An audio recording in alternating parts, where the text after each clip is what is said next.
Parti. Parti.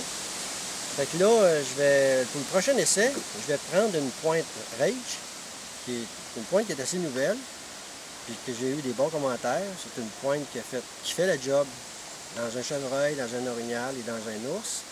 Fait que je vais l'essayer dans 2 palettes d'épais. Fait que on va commencer le tir.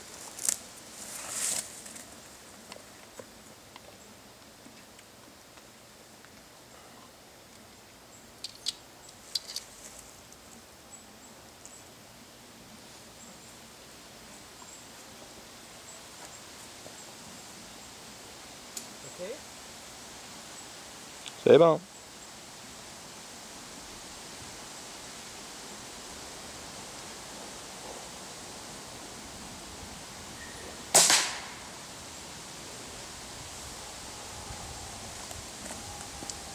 Moi, la batterie va manquer.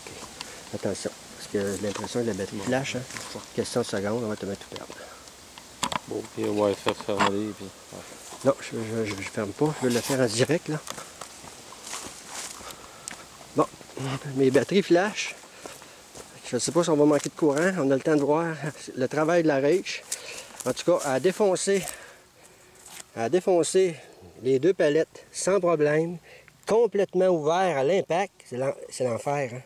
Ils ont complètement ouvert. Voyez-vous ici, là? Maximum d'ouverture, c'est l'enfer, cette pointe-là.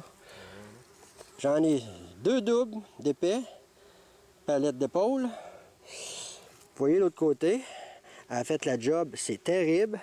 Fait que là, on va vérifier, on va essayer de la retirer pour regarder l'état des lames. Fait que là, la batterie, ça peut étoffer 10 secondes. Fait que, laisse ça ouvert.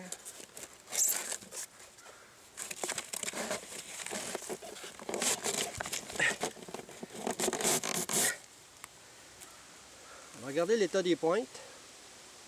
Si je la couche, c'est beau. C'est beau. C'est beau.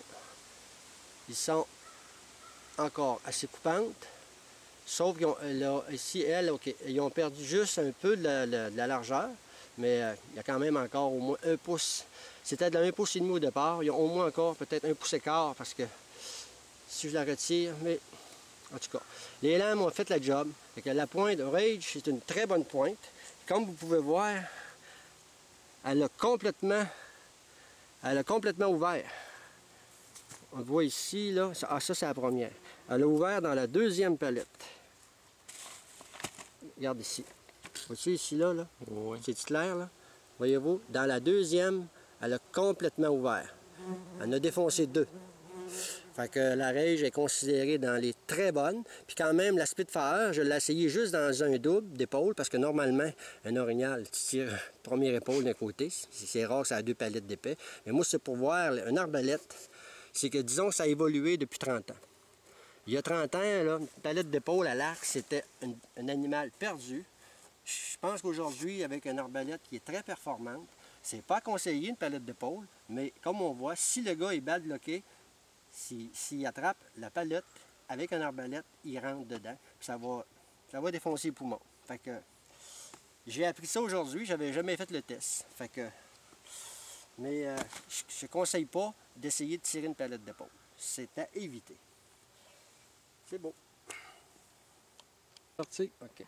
J'aimerais juste mentionner, voyez-vous, c'est sûr que cette partie-là, là, il n'y a rien qui défonce ça. Il n'y a aucune flèche, cette partie-là ici.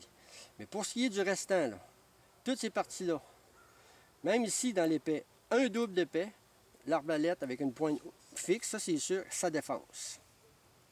Fait que le gars qui est badlocké, parce que j'appelle ça moi un coup de palette d'épaule tant qu'à moi, c'est une flèche manquée parce que le vital, le centre du vital d'un orignal, c'est pas dans la palette d'épaule, c'est en arrière de la patte avant. Mais si le gars il a une bad luck de pogner une branche, ben, au moins, le gars qui a une bonne arbalète, qui a au moins 100 pieds-livres de force de frappe, il va défoncer ça sans problème. Fait que, on vient d'apprendre ça aujourd'hui et moi demain. Puis bonne chasse cet automne.